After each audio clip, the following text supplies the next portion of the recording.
those goosebumps every time. All around, feelings on mine, you make everything feel fine. Worry about what's gone. Yeah, the duties were clear and Premier. Newcastle United. I get those goosebumps every time. I need the high, throw that to the side.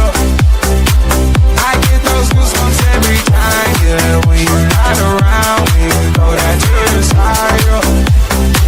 I get those goosebumps every time. Up the mugs. Yes, sir.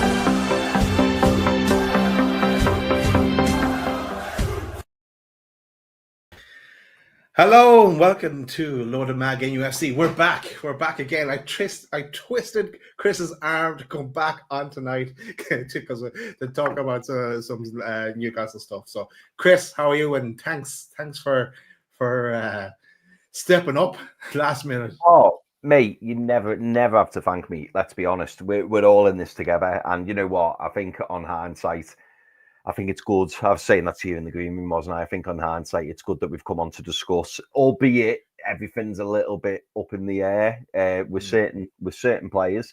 But about 5 minutes after we'd agreed that we were going to come on, there ends up being some breaking news. So it's actually turned out pretty well, hasn't it? But I'm good, Dad. I'm good. How are you? You're good. I'm good as well.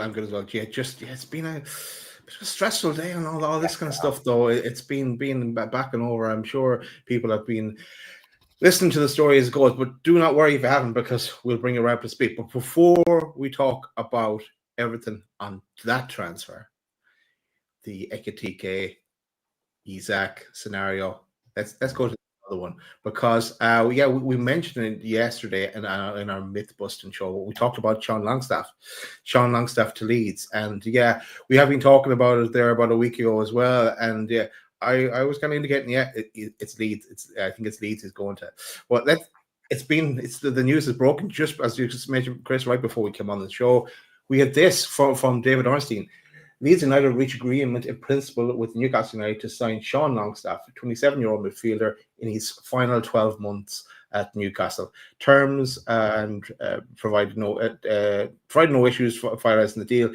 He will become a major recruit for Leeds United. I'll go to the other two, and then we'll have a little conversation about that, because Fab has it as well. Exact same thing, really. Longstaff medical coming soon. Here we go on Longstaff, Sean Longstaff. Here we go. I didn't know we would ever be saying that one, but and Keith Downey has as well. Leeds are set to pay in excess of 12 million. If you remember, there was a few bids before that.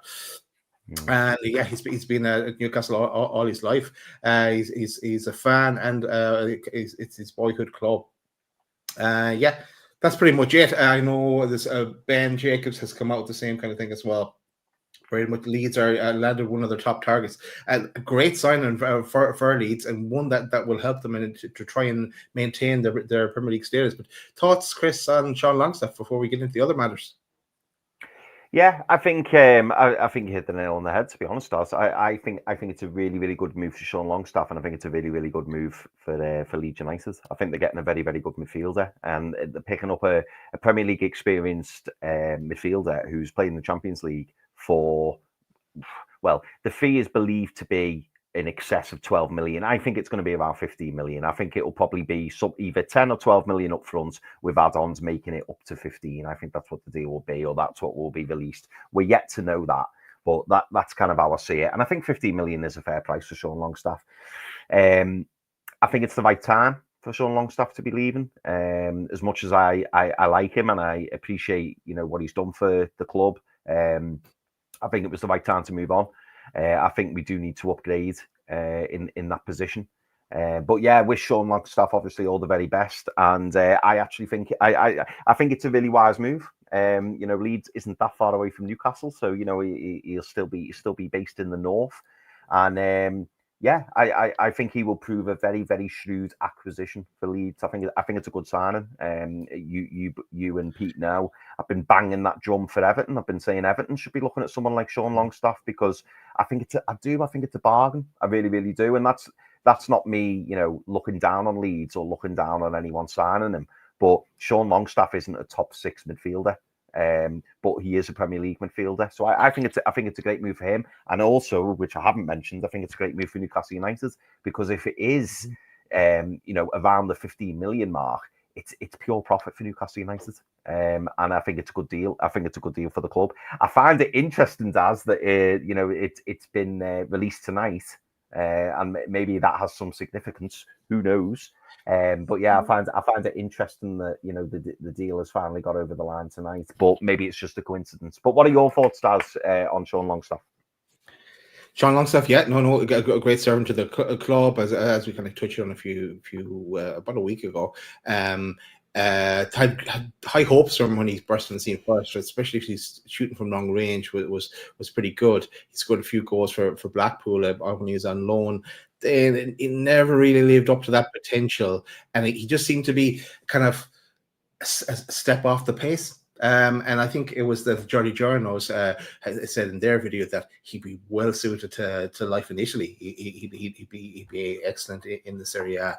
But no, it would be interesting to see what he does in Leeds. I couldn't say a week ago, but I had heard that with that I thought Leeds is where he would end up, because I know he was talking to Carl Darlow as well. That's what I had heard. So he's asking a lot of questions there, getting the inside track on Leeds, like you would do. Someone at the club. So no surprise that he's ended up on Leeds at Leeds. And my brother-in-law to be will be going to Leeds when we play them pretty much early at the start.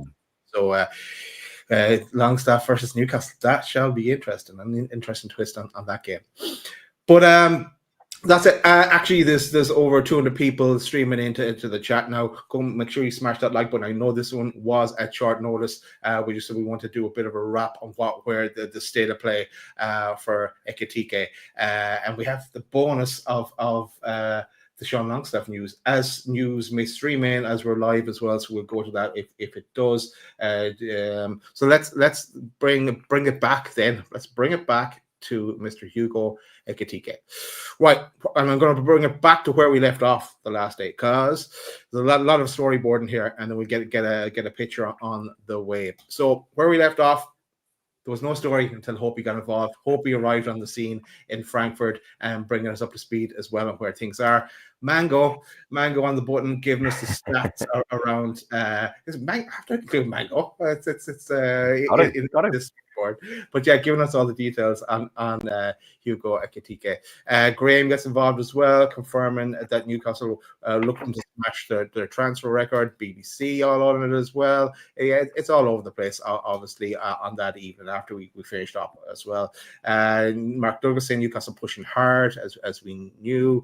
Caution being preached, but talks over the next 48 hours could prove crucial. Then we had the Times say that Newcastle made a £70 million bid for Ekitike. Love this little picture. Will we ever get to see this? I think it's from Jamie. But yeah, the strike force, that is a class picture. So credit there. Bringing us back then. I like this one as well. Enjoy the game. So that's the headline there. That was a good one. So bringing us back to old times, let's say.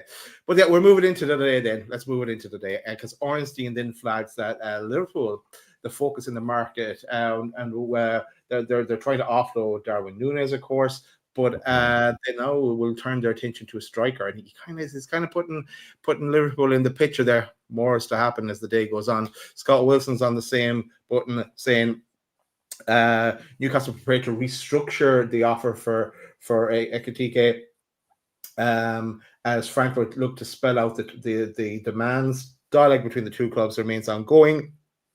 Move on again.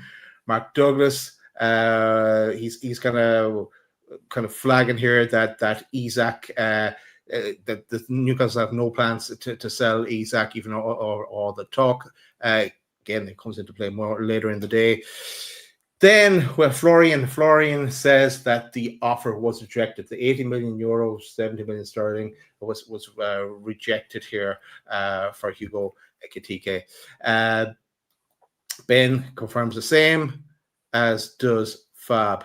But Fab says that Liverpool made an approach then for Isak. If Isak, they asked if Isak is available. I know the answer already. He's not available. Liverpool, and if they ask the question of Newcastle, then if they're not getting any joy on Isak, it's saying that they're going to go look into the race for Ekitike, or are they? We'll get more to discuss on that later, Chris. I'm coming to you with a big question at the end of this, Chris, where things are. But still leave us in because Alex Crook says the same, that Liverpool make a march now towards Isak. Of course, Graham gets involved, gloating at this one, as he'd like to tell us when he was out with us. So nice of Graham to point that out. Then, of course, it says Fab says Hugo Ekitike, the case remains open as Newcastle sent an official bid close to 80 million on Monday. Frankfurt want more. Liverpool can enter the race only if Newcastle close the door to Isak. Slam shut is that door. Keith Downey even points out the same, but he says, no formal approach for Isak was made by Liverpool, and Newcastle have always made it clear that he's not for sale. Then he's also saying that, and he said that numerous times on Sky today as well, that they expect Liverpool to make a move. As is Florian, he's saying that Liverpool are preparing to make a move for Isak. Still haven't seen one, really. Here comes the pointing out the power play here from and it's the title of the show from Luke. Liverpool are effectively saying, sell Isak to us or we're going to sign Ekitike. Some flex on their part. You suspect Newcastle can only fight them off on one front, not two.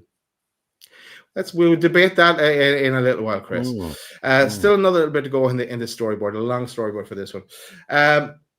Then Martin Hardy says that Liverpool are braced to bid 130 million for Alexander Isak.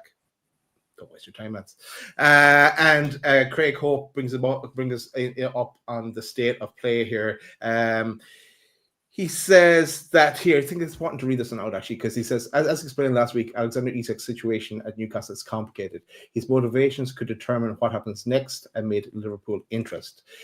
He was disappointed that what he thought was the promise of a new contract from previous co-owners was not honoured after they left. Paul Mitchell took the view he was already well paid and had 4 years to run at the start of last season. Talks ended and there have been no progress since. Newcastle do not want to sell and are likely to offer Isak improved terms. Do it. If it is not yet known, if he wants to sign a new deal. Club are braced for formal Liverpool offer. We haven't seen that yet, by the way. Mark Douglas points out the same. He's not for sale. He's also saying that Newcastle were 10 million shy of Frankfurt's offer. So if we bid 70 million sterling, they're looking for 80. Apparently, Sammy says the 130 for Liverpool as well, going for Isak if they were to try and make a bid. Important one here from Julian Lawrence as well, who pointed out was that the super agent was in Newcastle yesterday. But he says Newcastle's stance has so far been that they are unwilling to let the Swedish international, who has scored 62 goals and 102 appearances for the club, depart this summer. Liverpool have already broken their transfer record, as we know, signing Wirtz. Sources have told ESPN Newcastle are working on a deal to sign Ekitike with a view to the forward playing alongside Isak in attack. Liverpool have also been linked with the player. However, it is understood they are not convinced by the 23-year-old, with Newcastle set to up their offer to Frankfurt in the coming days. Or are they? As we know, Liverpool do need to offload Darwin Núñez, and there's even talk of Saudi clubs getting involved. I hope one of them is a PIF-1 club if we're trying to do this deal or can delay it. Let's see, I don't know. But then towards this evening, Craig Hope, or no hope. Kind of the hope fades a bit because Craig brings us a slight bit of reality again. He goes, Newcastle will know more in the next 24 hours as on the likelihood of signing Hugo Ekitike from Frankfurt. As it stands, confidence is fading on a deal being done. That's where my storyboard ends, Chris. I'm just checking as anything else dropped while I was going through that. Now, I want to ask you your opinion on where things think things are, because I know you've had conversations with your Liverpool friends as well today about thoughts. I mean, first of all, very, very well summed up, Daz. Very, very well summed up. But yeah, it's been a busy 24 hours, hasn't it? Where I stand on everything.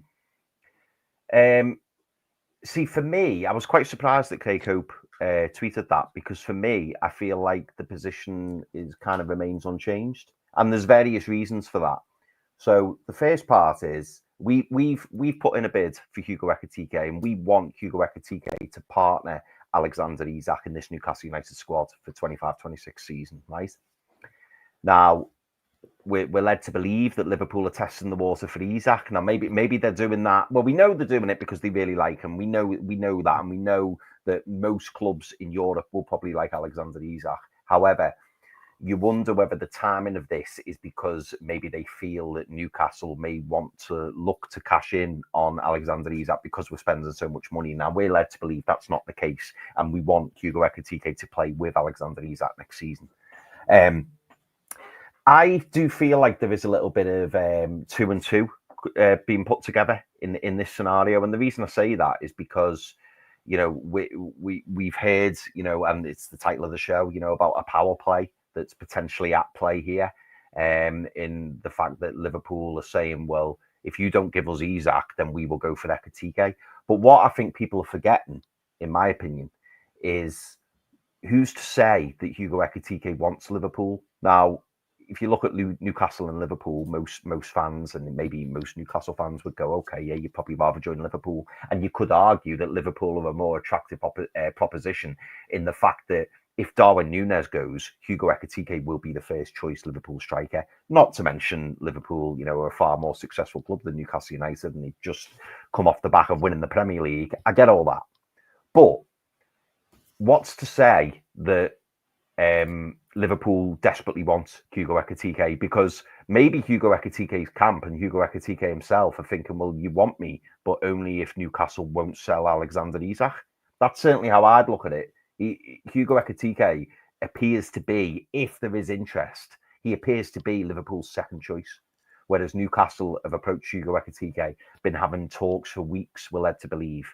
And Newcastle have said that, you know, Hugo Ekitike is the first choice. He's the one that we really, really want. And we want him to play with Alexander Isak next season at Newcastle United.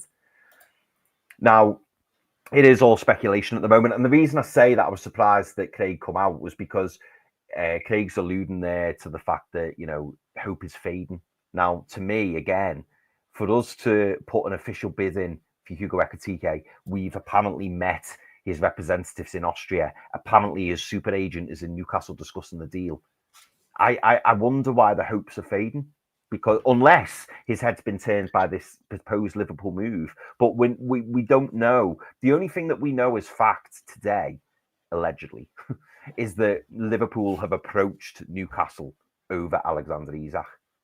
We don't know whether Liverpool have or are planning to approach Frankfurt over Hugo Ekitike. We don't know that. People are putting, I feel like people are putting 2 and 2 together. And to me, I'm looking at this, and this is why I kind of threw in at the end there on the Sean Longstaff news, whether Newcastle basically go, mate, let's get that money in, and let's really go in for Hugo Ekitike, because Newcastle wouldn't have put in a bid for Hugo Ekitike, in my opinion, unless they've been encouraged to by his camp and by Frankfurt, in the sense that they're willing to sell.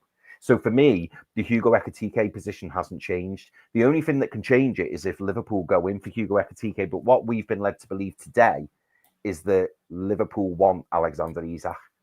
That position hasn't changed, but we've known that for months. And I think if you ask most clubs in Europe if they had the money, would they want Alexander Isak? The answer would be yes. So I'm trying to keep a calm disposition here. I'm trying not to overreact.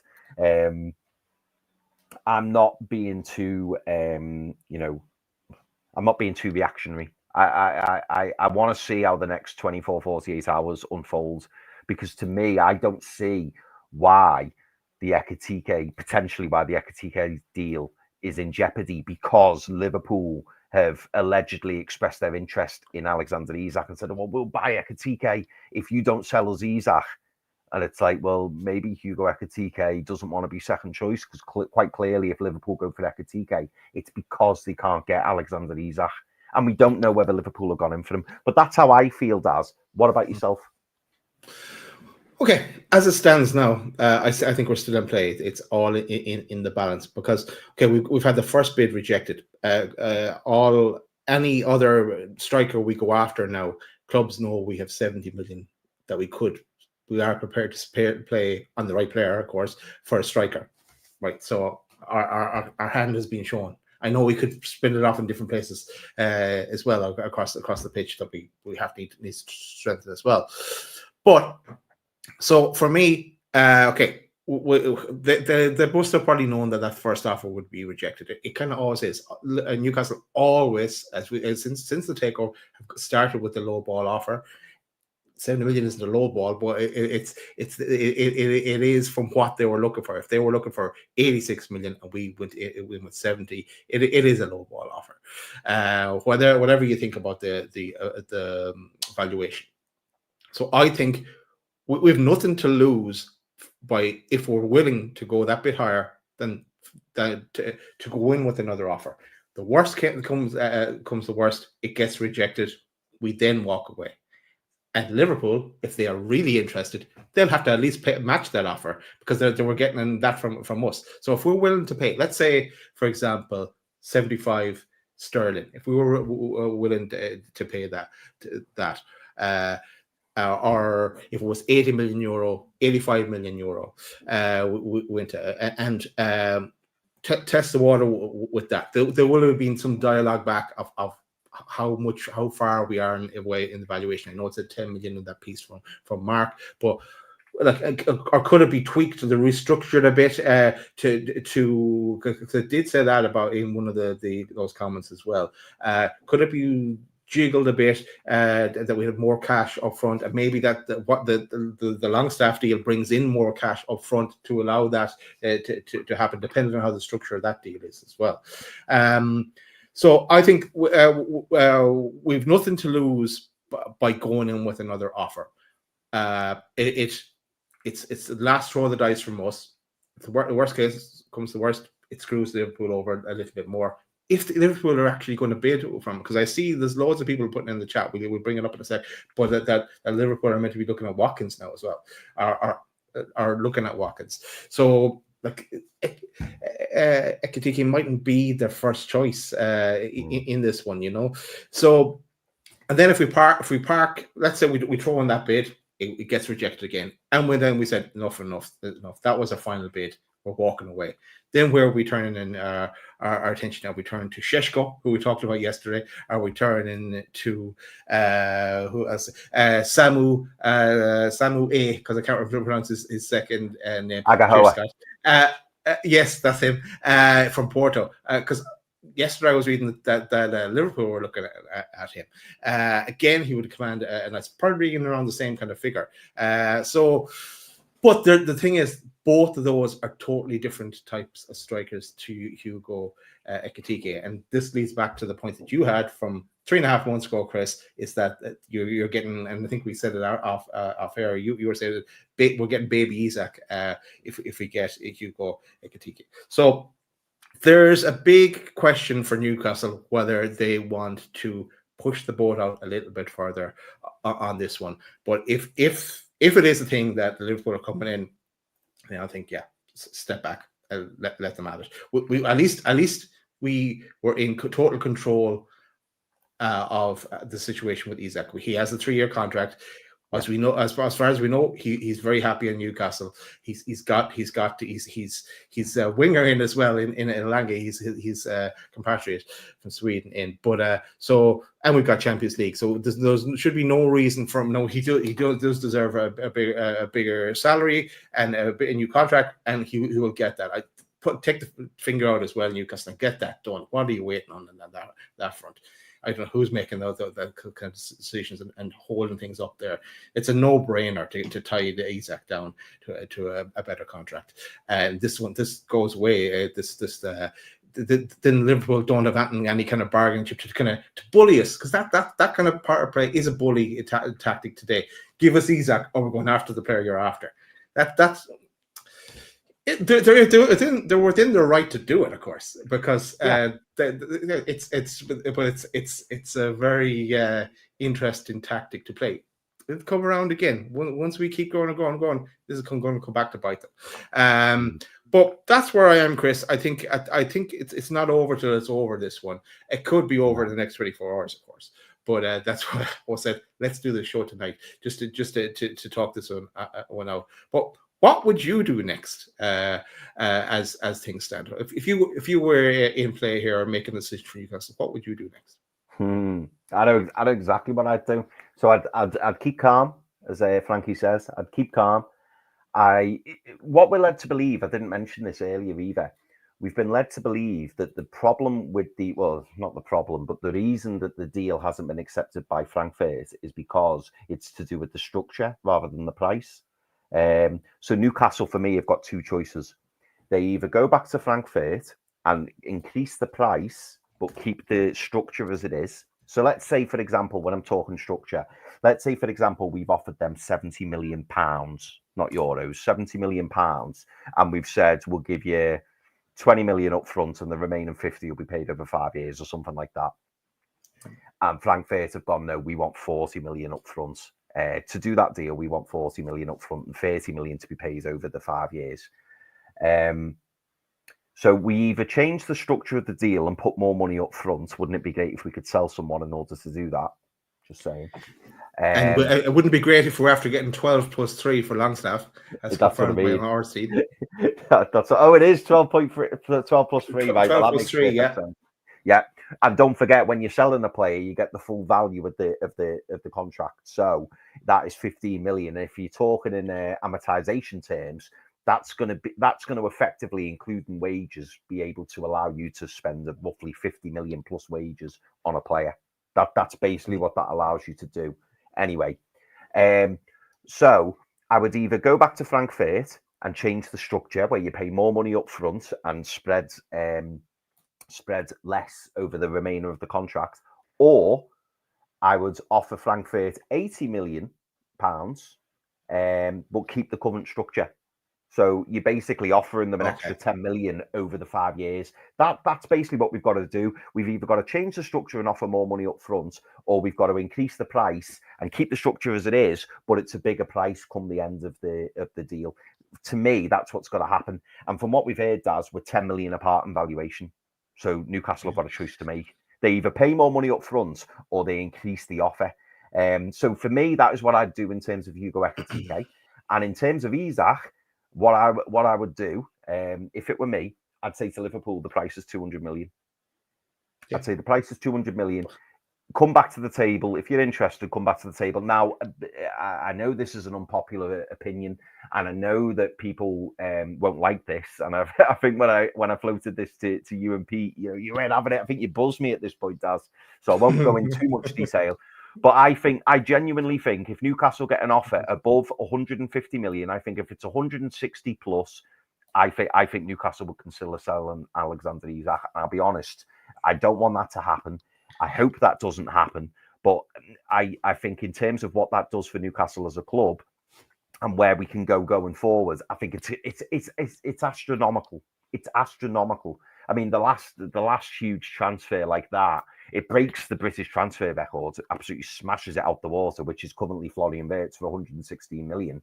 But the last huge transfer that we had, correct me if I'm wrong, I think it was Kylian Mbappe, who went to Real Madrid. No, not Real Madrid. Was it PSG? I think he joined PSG from Monaco, and I think that was 200 million, or maybe it was Neymar. I might be getting confused, but I think it was 200 million. If you're getting 160 million plus for Alexander Isak, I think Newcastle sit up and go, maybe. Because let's not forget, if Alexander Isak scores 20, 25 goals next season and doesn't sign a new contract, we're probably going to be looking at the 150 mark. If Alexander Isak, for whatever reason, doesn't score 20, 30 plus goals next season, his value decreases, and Newcastle will be fully aware of that. I expect him to score 20, 30 goals next season because I think he's absolutely brilliant and he's wonderful. But that is something as a club, as a management team, as owners, that's something you have to be aware of. When you've got an asset that's worth that much money, you have to be very, very careful. So I would say to Liverpool, the price is 200 million. They won't pay 200 million, but then it banishes this talk of 120 million because that's nowhere near. That's nowhere near his value. It's nowhere near. So that's what I would do. And I personally, I don't see Liverpool paying it. I don't think they'll pay it. But if they sell Darwin Núñez, if they sell Luis Diaz, will they pay it? I don't know. But that is what I would do. What about you, Daz? Out of respect, Chris, I kept this to be finished. For all time's sake, but no. Look at I'd say not for sale, 200 million. Same thing for that. No, they're not paying that. Yeah. But I'd be wanting Isak to get that contract sorted. If though, and I know Peter said this as well, if we offer him a contract and it doesn't get signed this summer, next summer, I think we have to consider our options here, or offer him another contract. Then and he would need to weigh up as well whether we're in the Champions League, how much progress we made this year as well. For his own sake. But the other bit of news I see coming through. Maybe that's what you put in the comment here, but I see that Fab is saying Napoli have informed Liverpool tonight that Darwin Núñez deal can be considered off. So Núñez isn't going to Napoli. So Saudi clubs, please hold off. If you really have to buy him, hold off for the time being. There's no rush.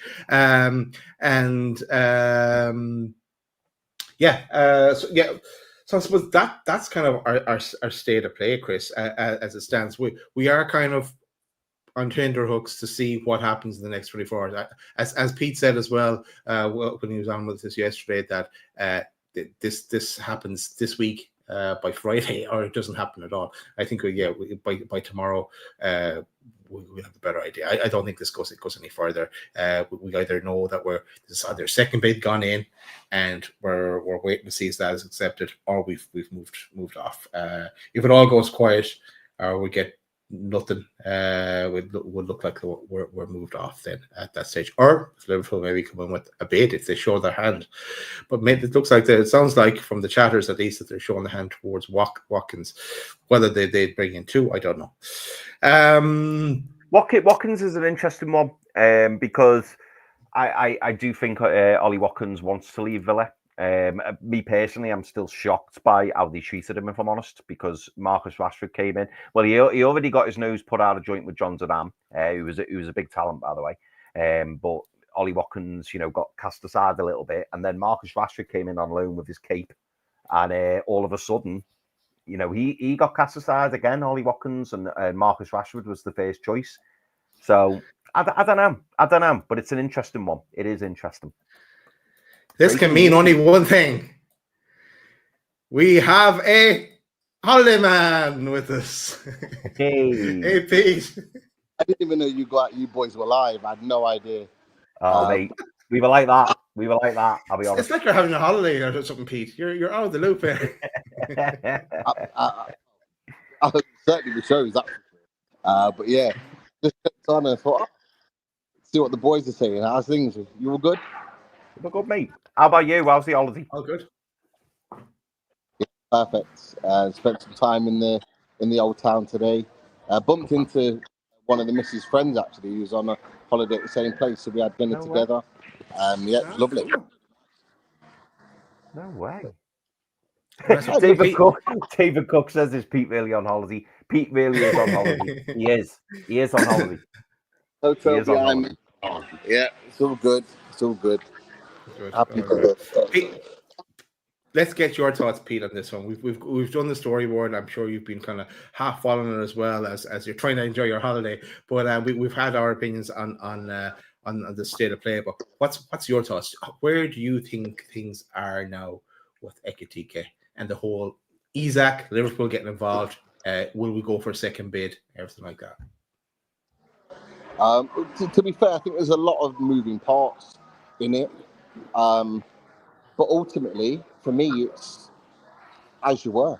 If you're a Newcastle United fan, you know what makes me laugh about this is that Liverpool have been Billy Big Bollocks today. They've been coming out and they've been saying, "Oh, we're going to get Isak," or "Why don't you give us Isak? You can have Ekitike," or if you don't give us Ekitike, if you don't give us Isak, then we'll take Ekitike and your main target is been taken from you. Nah, Newcastle United are in the driving seat right now. And I don't understand why Liverpool fans or anybody else can't see that. It's baffling me. It absolutely baffles me. Newcastle United have the main man, the number 14, already at the club. Alexander Isak, the 3 years on his left on his contract. He's the main one. He's the main one that everybody wants. We have him tied to a contract, so we're in the driving seat here, right? So if we don't get Ekitike, we're as you are. Liverpool have got Darwin Núñez, who they can't get rid of, and sadly, of course, Diego Jota passed away. They've lost him, but they've got Darwin Núñez, who they want to get rid of and can't get out the door. Liverpool are coming from a position of weakness right now, not power. They're not powerful right now. Newcastle United are, because it's not out the realms of possibility, guys, that Newcastle United secure Alexander Isak with a new contract, or at least secure him for another season, and go and get Hugo Ekitike as well. Let's be real, guys.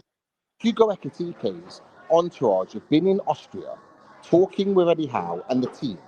That's not tentative talks. When you're flying to Austria to have talks about a deal, that's fairly far down the line.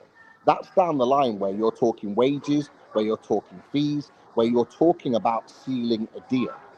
To the point where there's reports out today that terms have been agreed with Ekitike, and all we need to do is agree a fee with Frankfurt. We are absolutely in the driving seat, guys. And you've got to ask the question. All of a sudden, Hugo Ekitike is now on the forefront of Liverpool's minds. Why is that? Why is that? It's because Liverpool are looking at this situation and they're thinking Newcastle could genuinely go into this season with Alexander Isak and Hugo Ekitike as their main strikers this season. And they are worried. They are genuinely worried about the threat of Newcastle United. You only have to look at every other team that's going on right now. Man United, West Ham, Man City, Liverpool, all the top teams, Arsenal. They're all talking about Newcastle United because they're looking at what we're doing and they're thinking, wow, these boys are not messing around. And we're not. We're absolutely not. Now, worst case scenario, we don't get Ekitike, we secure Isak, and we go and get another striker. And we're still ready to go for the season. So we're still up in that situation.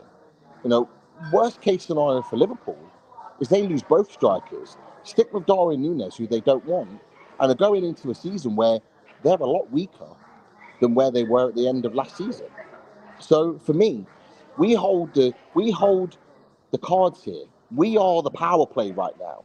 All this power play talk, and I know the show's title Power Play, we are the power play. Newcastle United are the power play right now because we hold the cards. So for me, and I think it was James who put it in the chat about, words of wisdom. The one thing I'll say is just stay calm. Everything's cool. We're in the driving seat. You would like this deal to get done by the end of this week, seeing as we're in Austria and then we leave to play Celtic on Saturday. You would like to think in the next 24, 48 hours it gets done. But if it doesn't, it will get done at some point, and we'll know either way of what's happening in this situation with Ekitike. But the one thing that we can hang our hat on, boys, is that Alexander Isak's not going anywhere. Alexander Isak will be a Newcastle United player, and that puts us at status quo. That puts us on a balancing act of zero where we were before all of this kicked off 24, 48 hours ago. So for me, I'm chilling. We're in a good spot right now, and I'm happy with what we're doing right now. Sorry, Chris. Pete, I just wanted to ask you, mate, and because me and Daz have basically said that's how we feel, how you've mentioned, but I just wanted to ask, what were your thoughts on Craig Hope's article? Because Craig Hope says that, what was it? Sorry, thank you, Daz. As it stands, confidence is fading on a deal being done. Do you believe that's the case? No.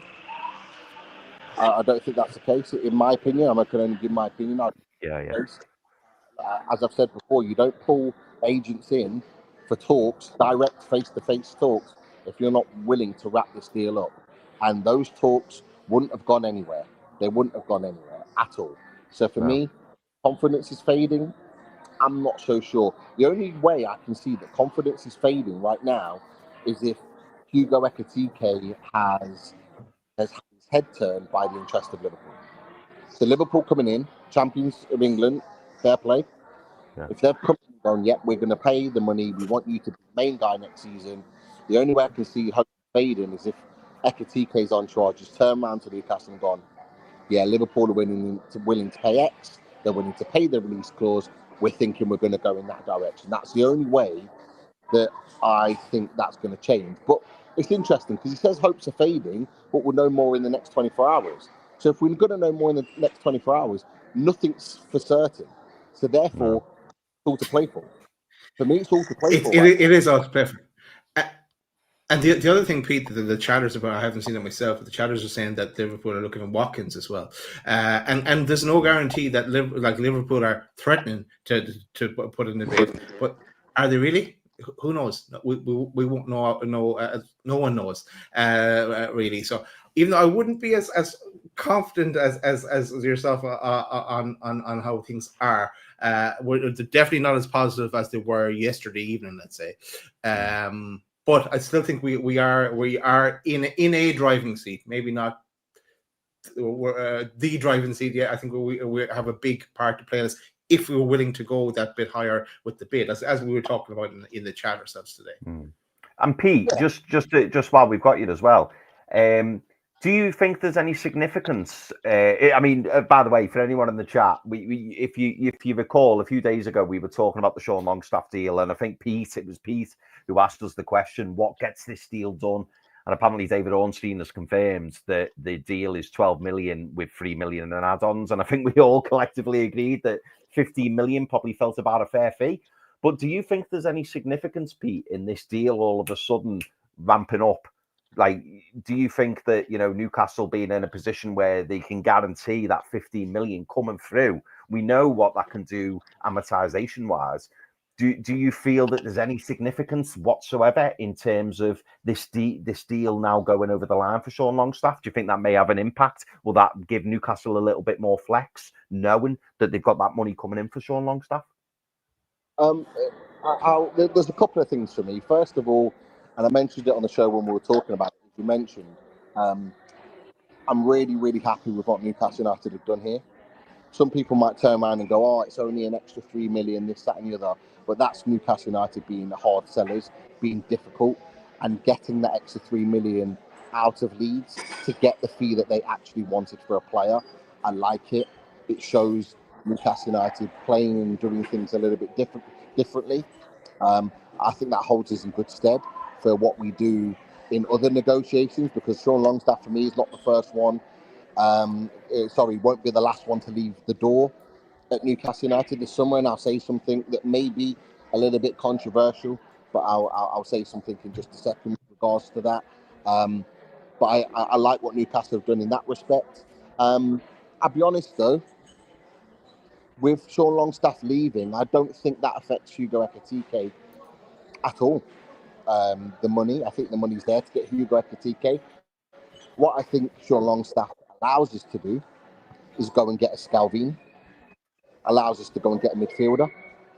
It allows us, with the amortization, it allows us to put money down on another player in the squad desperately need to sign. We desperately need another centre-back coming in, whether it's someone with pace or someone with elite positioning or elite ability, a bit like Botman.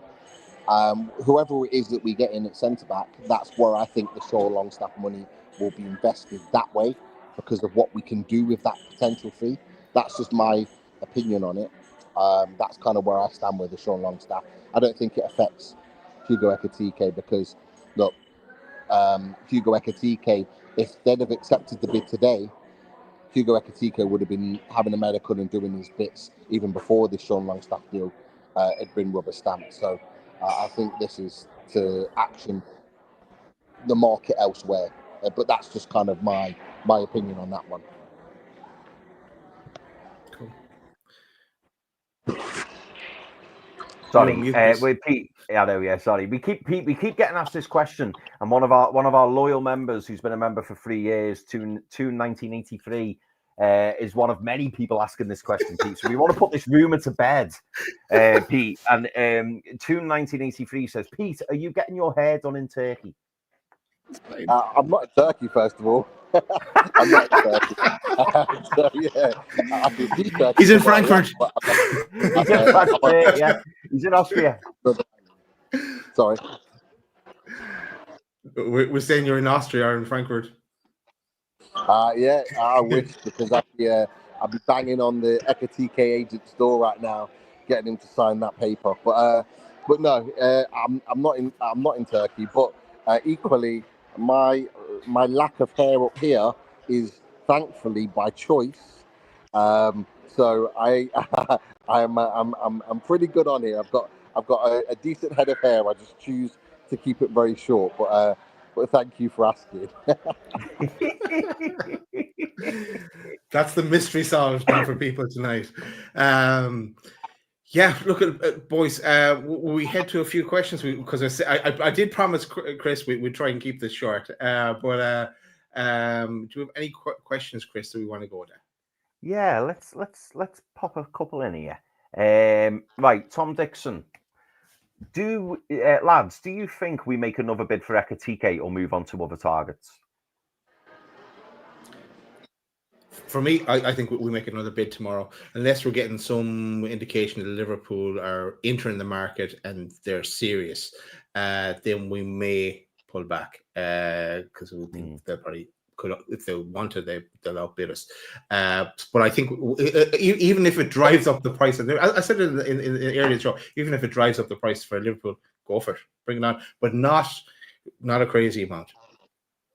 Pete, what about you? Do you see us making another bid for Ekitike, and do you think it'll be pretty soon?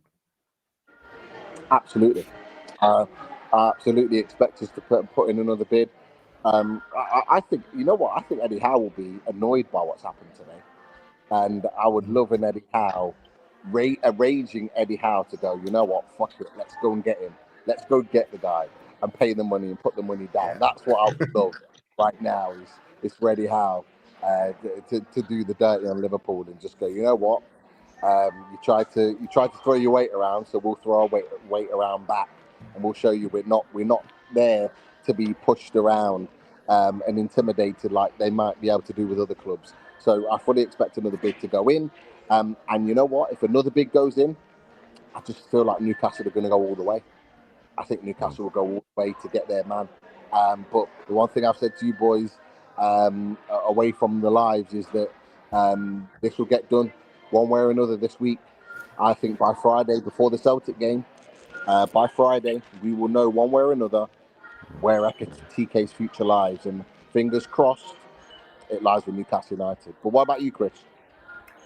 Yeah, I think I like you, Pete. I think we try and get this deal done. I think there's still manoeuvring. Just before you joined, I was talking about the structure. Apparently, the problem with the deal is the structure rather than the actual figure.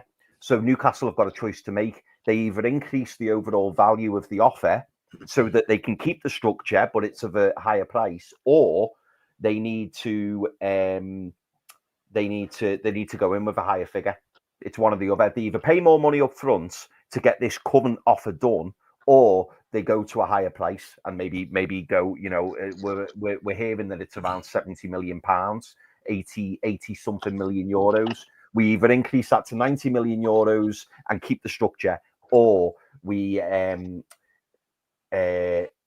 what am I trying to say? Yeah, or we change the structure and we go in with a higher figure initially. They're the two options for me. What wasn't it said initially when it broke that there was something around the structure of the payments? Yeah. It was more the structure of the payments than the actual fee itself. So Exactly. That tells you everything you need to know, really, in terms of what it needs to take to get that deal done. Really, it's just moving a few things around. It's always like that. It was always about structure of payments. It's, in terms of getting deals done. With the Gokeres deal with Arsenal, it was exactly the same. With us, with Anthony Elanga, it went on an extra 2 or 3 days because structure of payments. And this is what I said to a couple of people in the Mags Down South chat, and who were asking a question. These are big deals. These are big money deals. We're not used to be fighting in these sorts of types of deals, and these types of deals are not done quickly. They do take a while to get done because structures and payments and all these things are important to the selling club. So, again, it's about patience with this one and making sure that we get to the right fee. We got to the right fee to get Anthony Elanga in the door. He looks good in his little moments in training that you've seen, little videos and stuff. We've got our man there. Can we do the same? Can we get the right structure to get our man? Then that's the big question. I think tomorrow we'll have a better idea of where we're going with that one. Yeah. Just going back on that again, Chris, one last comment. It's like yesterday we were 1-0 up. Today, let's say it's 1-1. But as Pete was alluding to, I hope Eddie's man. He's in that dressing room going, if they want a fast game, we'll fucking give it to them. And we go out flying out of the blocks tomorrow and get that bid in. And let's see how that lands then. Yeah. And it just shows how quickly things change, doesn't it? Because we've heard while we've been on live, that Liverpool are now being linked to Watkins. Things change very quickly. And we mentioned earlier, Pete, again, before you joined, we mentioned, the fact that I think people are putting 2 and 2 together because all of a sudden people are saying, the power play from Liverpool and Liverpool asking for Isak. And if we say no, they're going to go for Ekitike. I think Liverpool would have already gone for Ekitike. It's a hell of a lot of money. And if Liverpool aren't convinced by Hugo Ekitike, and does Hugo Ekitike want to be second choice, knowing that Liverpool really want Alexander Isak, when Newcastle have got Hugo Ekitike firmly as their number one choice?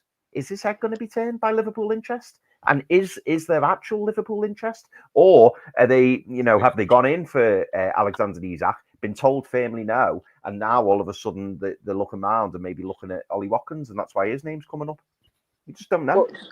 Well, there was, before Hugo Ekitike yesterday, so whilst we were being linked heavily with Hugo Ekitike yesterday, Liverpool were being heavily linked with Jean-Pierre Mateta. Mateta. Crystal Palace. Yeah. So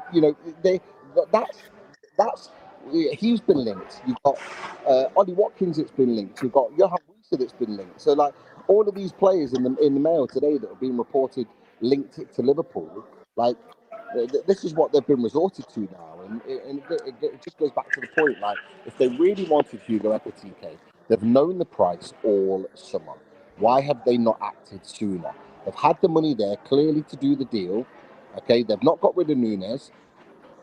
They know how much he costs. Why haven't they done it now? And I'm sure Julian Laurens reported in ESPN. He mentioned that he's not even a high target for Liverpool.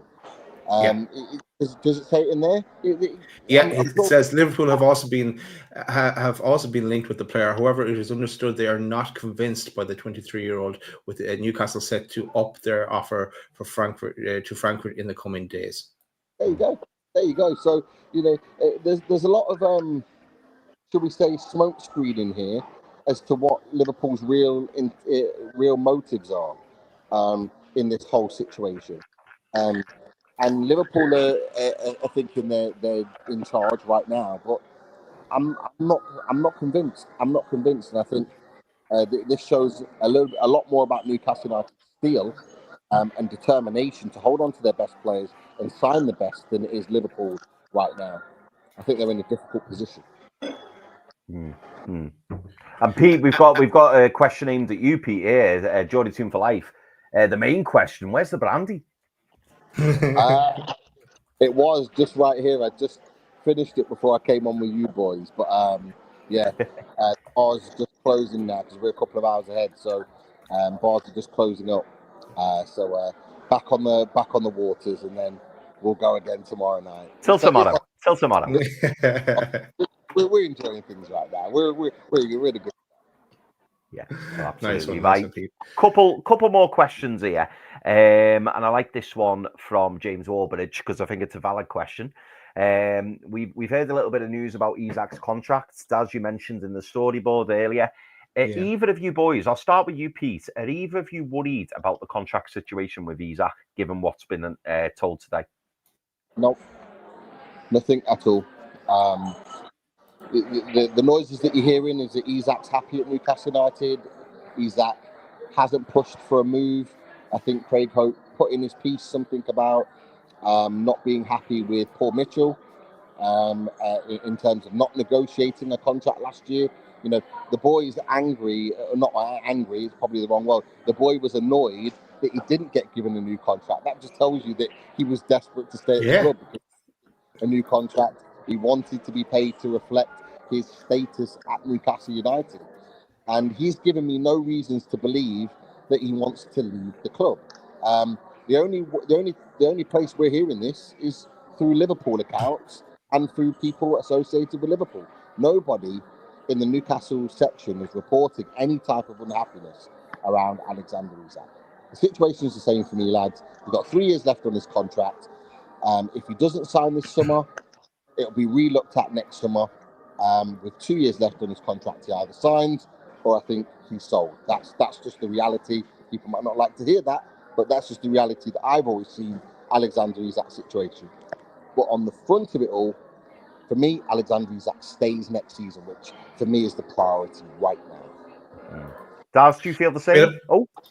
I'm not going to answer that question, Chris, because I answered already in the show, so it was the exact same what Pete said. But I'm going to give you an update on the Longstaff fee because Martin Hardy is saying it's 13 plus 2, so we found an extra $1 million there put towards Ekitike, so that's good news. And Chris, I'm going to make a reminder that we want to try and finish under the hour. So one last quick question. Boys, Sean Longstaff is on his way out of Newcastle United. Kazette says we need a midfielder now too. Do you agree? Yeah, absolutely. As we get this one done, yeah. Sorry, Daz. No. I agree. I'm agreeing with you. We'll move on to that once we get Ekitike done. For me, loan with an obligation. Go get Douglas Luiz. Go bring him back to England. It's perfect. Be nice. Be nice. Daz, I've got one very last quick question for you. Sure. It seems like we've got so many Liverpool fans in the chat, and we know how many Liverpool fans love Alexander Isak. Maybe we should play out with the Isak just to give them a little taste of what they could have had. Let's do that. Make sure there's nearly 600 people watching. Smash that like button. See you tomorrow. Have a good one. Good night.